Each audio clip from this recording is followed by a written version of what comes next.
প্রিয় দর্শক, রোজা আরম্ভ হয়েছে 2 তারিখ রবিবার, তাহলে ঈদ কি বার হবে বা কত তারিখ হবে এটা কিন্তু আমরা সহজে ক্যালেন্ডার থেকে বের করতে পারি অথবা নেট থেকে সার্চ দিয়েও বের করতে পারি।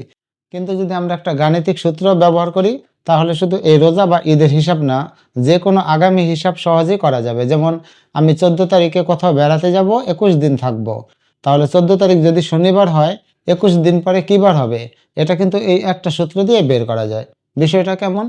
এখন এই যে এই মাসটা হচ্ছে মার্চ মাস, তো মার্চ মাসের 1 তারিখ কিন্তু ছিল শনিবার, স্বভাবত 8 তারিখ হবে শনিবার, 15 তারিখ এটা হবে শনিবার, 22 তারিখও হবে শনিবার এবং 29 তারিখ এটা হবে শনিবার। তো এখন রোজা আরম্ভ হয়েছে কিন্তু 2 তারিখ থেকে, তো 2 তারিখ কিন্তু ছিল রবিবার। একইভাবে আমরা যদি এখানে 8-এর পরে 9 ধরি তাহলে 9 তারিখ ছিল রবিবার, 15 পরে 16 ধরি, 16 তারিখে ছিল রবিবার, এরপর যদি 22-এর পরে 23 ধরি, 23 তারিখও কিন্তু রবিবার, এবং 29-এর পরে যদি 30 ধরি, 30 তারিখও কিন্তু রবিবার। এখন 1 তারিখ যদি রোজা আরম্ভ হইতো আর 29টা রোজা যদি হইতো তাহলে 30 তারিখ অর্থাৎ রবিবার কিন্তু ঈদ হইতো। একইভাবে যেহেতু শনিবার আরম্ভ হয় নাই রোজা, রোজা আরম্ভ হয়েছে রবিবার, তাহলে 29টা রোজা হবে কিন্তু এই রবিবারেই। আর 29টা রোজা হলে 30 তারিখের পরে যে 31 তারিখ সোমবার, ওই দিন হবে ঈদ।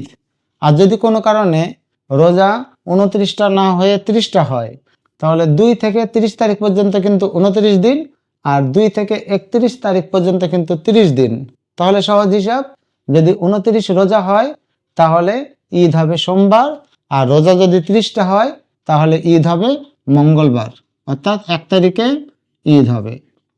তো এই নিয়মে কিন্তু আগামী হিসাবগুলো সহজে বের করা যায়। তো আরো একটা এক্সাম্পল দিই, তাহলে সবার কাছে আরো বিষয়টা ক্লিয়ার হবে। সেটা হচ্ছে, ধরলাম আমি 8 তারিখ শনিবার কোথাও বেড়াতে যাব আর 30 তারিখে ফিরে আসব, তাহলে সাথে সাথে বের করা যাবে কি বারে ফিরে আসব। এই যে আমি 8 তারিখ শনিবার বেড়াতে গিয়েছিলাম আর আমি 30 তারিখে ফিরে আসব, তো আমাদের মনে রাখতে হবে 1, 8, 15, 22, 29। তো 8 তারিখ শনিবার যদি আমি কোথাও বেড়াতে যাই তাহলে 29 তারিখও শনিবার হবে, আর আমি তো ফিরে আসবো 30 তারিখে, তাহলে 30 তারিখ হবে রবিবার। এটা 1, 8, 15, 22, 29 এই যে সাপ্তাহিক যে গ্যাপ, এই গ্যাপটার মাধ্যমে এই জিনিসটা বের করা যাবে। তো আশা করি সহজে আমরা বের করতে পারবো ঈদ কিবার হবে। 2 তারিখে রমজান আরম্ভ হয়েছে এবং 30 তারিখ রবিবার পর্যন্ত 29টা রোজা, তাহলে ঈদ হবে সোমবার। আর যদি 31 তারিখ পর্যন্ত 30টা রোজা হয় তাহলে ঈদ হবে মঙ্গলবার।